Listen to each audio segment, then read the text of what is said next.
জাহেল আমি আবু জাহেল না, মানে মহব্বতের মানুষ। আপনার এলাকায় বলে হুজুর 29 বছর, আমার বক্তৃতার বয়স 29। আই হে সর্বনাশ, কারবারটা হুজুর বলে 29 বছর আপনার দেশে থাকে। আল্লাহ আকবার, মন টিকলো কেমনে আপনার? আল্লাহ আসলে তো যখন 29 বছর আছে আমার মনে সাইকেল চালাতে কষ্ট হয়েছে, কথা হয় না। এরপর হুজুরে টিকে গেছে, এটার একমাত্র মহব্বতের কারণে, ঠিক কিনা? হয়তো এমনও হইতে পারে ওসিয়ত করে যেতে পারে আমার এই এলাকায় কবরের শোয়ায়। এরকম বহুত আলেম আছে, ওসিয়ত মক্তব পড়াইতে পড়াইতে পড়াইতে শেষ পর্যন্ত ইমামতি, ছাত্ররা বড় হয়েছে, ছাত্ররা বাজান আমরা আর যেতে পারতেন না, হুজুর ঠিক আছে তোগুলোকে আমার শোয়াই দিচ্ছে। এটা ওই মনে হয়।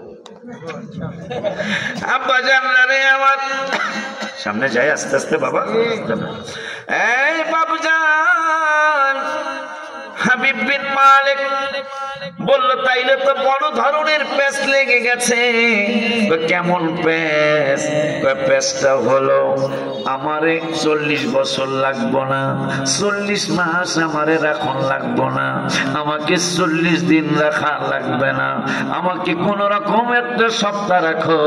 আমার কত ধরনের সলসাতুরি তোমাদের চোখে পড়বে, কত ধরনের 2 নম্বরই তোমাদের চোখে পড়বে। এইটা কেমন কথা শোনাইলা? যে নূরের নবীর বিরুদ্ধে আবু জাহেল আমারে দাওয়াত নিয়ে এনেছে, উনি নাকি একটানা 40 বছর কোনো মিথ্যা বলে নাই।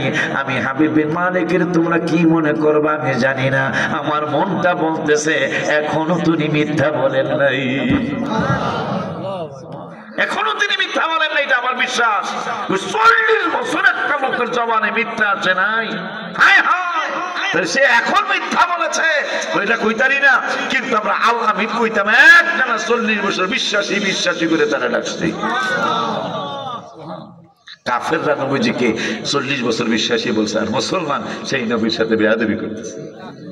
এটা হলো আমরা ধ্বংস হওয়ার অন্যতম একটা কারণ।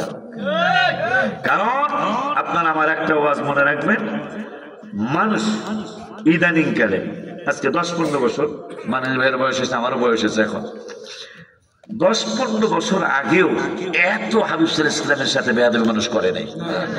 কিন্তু ইদানিং এত বেশি বেয়াদবি হচ্ছে, না জানি মুসলমান ধ্বংস হয়ে যায়। কারণ আল্লাহ রাব্বুল আলামিন লক্ষণটা এরকমই, না জানি আল্লাহ ধ্বংস করে দেন। সেটা প্রমাণ আল্লাহর সাথে বেয়াদবি করলে আল্লাহ অনেককেই ক্ষমা করে দিয়েছেন। আল্লাহর সাথে গুনাহ করলে আল্লাহ ক্ষমা করে দিতে পারেন। যেহেতু আমার আল্লাহ এক জায়গায় বলেছেন লা তাকানাতু মিন রাহমাতিল্লাহ, তোমরা খবরদার আমার রহমত থেকে বঞ্চিত হইও না, আমার রহমত থেকে নৈরাশ হইও না। এরপরে শব্দে বললেন ইন্নাল্লাহা ইয়াগফিরুদ যুনুবা জামিআ, আমি তোমাদের একটা দুইটা গুনাহ ক্ষমা করব তা বলছি না, সমস্ত জামিয়া মানে সমস্ত গুনাহগুলি একসাথে করে জমা করে এরপরে তোমাদেরকে আমি আল্লাহ ক্ষমা করে দেব। তোমরা পৃথিবীতে আসার আগেই তোমাদের নূরের নবীর সাথে 1400 বছর আগে আমি আল্লাহ প্রমিস করেছি আপনার উম্মত আসতে থাকবে, এরা যেন রহমত থেকে নৈরাশ না হয়। কেন? ইন্নাহু হুয়াল গফুরুর রহিম। কোন জায়গায় বলেছেন ওয়া ইন্নী লাগাফফারুল লিমান তাবা, কোন জায়গায় বলেছেন আল্লাহু গফুরুর রহিম, কোন জায়গায় বলেছেন ইন্নাল্লাহা ইউহিব্বুত তাওয়াবিনা ওয়া ইউহিব্বুল মুতাতাহহিরিন।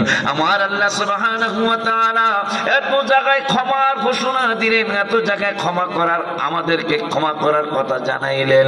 ওই আল্লাহ সুবহানাহু ওয়া তাআলার হাবিব সাল্লাল্লাহু তাআলা আলাইহি ওয়াসাল্লামের ব্যাপারে যেমন একটা কথা আমার হঠাৎ করে মনে হয়ে গেল। ফেরাউন একটানা মুখলেসুর রহমান মান্নানী ভাইজান, আমার বড় ভাই হবে, আমার মান্নানী ভাই রে, হায় হায় ফেরাউন, এটা সবাই জানেন একটানা 400 বছর। কোন দিন ফেরাউন ধ্বংস হলো ইতিহাস ভুলে যায় আল্লাহ। এই জন্য আমার ভয় লাগতেছে, মানুষ না জানি আমরা মুসলমান কত ধরনের বিপদ আপদ না জানি আমরা পড়ে যাই, কত ধরনের বিপদ আপদ না জানি আমাদের সামনে চলে আসতেছে। কারণ হাদিস শরীফে আসছে, সহিহ হাদিস, যখন মুসলমানিত্ব তাদের ভিতর থেকে চলে যাবে, মুসলমানিত্ব থাকবে না। আল্লাহর হাবিব সাল্লাল্লাহু আলাইহি ওয়াসাল্লাম নুরানি জবান মোবারক 1400 বছর আগে জানিয়ে গেছেন, তখন বিধর্মী দ্বারা তাদেরকে শায়েস্তা করা হবে। সহিহ হাদিস, সহিহ হাদিস। মুসলমানের কি আছে বলেন? হুজুরের সাক্ষী রেখে যদি জিগাই সত্য কথা কন, ফজরে কয় কাতার হয়? হুজুর যদি সত্য কথা কয়, মাঝে মাঝে কইব হুজুর আমি আজান দেই, আমি একামত দেই, আমি নামাজ পড়াই। কথা বলেন না কেন? কত মসজিদ মাসাজিদুহুম আমিরাতু ওয়া হিয়া খারাবুম মিনাল হুদা। কত বাগানের মধ্যে চমৎকার মসজিদ। রাসূল সাল্লাল্লাহু আলাইহি ওয়াসাল্লাম বলে গেছেন চমৎকার চমৎকার মসজিদ হবে, কিন্তু মসজিদগুলো হেদায়েত থাকবে না। চিন্তা করতে পারতেছেন? মাসাজিদুহুম আমিরাতু ওয়া হিয়া খারাবুম মিনাল হুদা। হেদায়েত থাকবে না মসজিদে। চমৎকার চমৎকার মসজিদ হবে, আমরা সবাই মিলে করছি, একজন মসজিদ বানাই দিতেছে ভাইজান, একজন মসজিদ বানাই দিতেছে।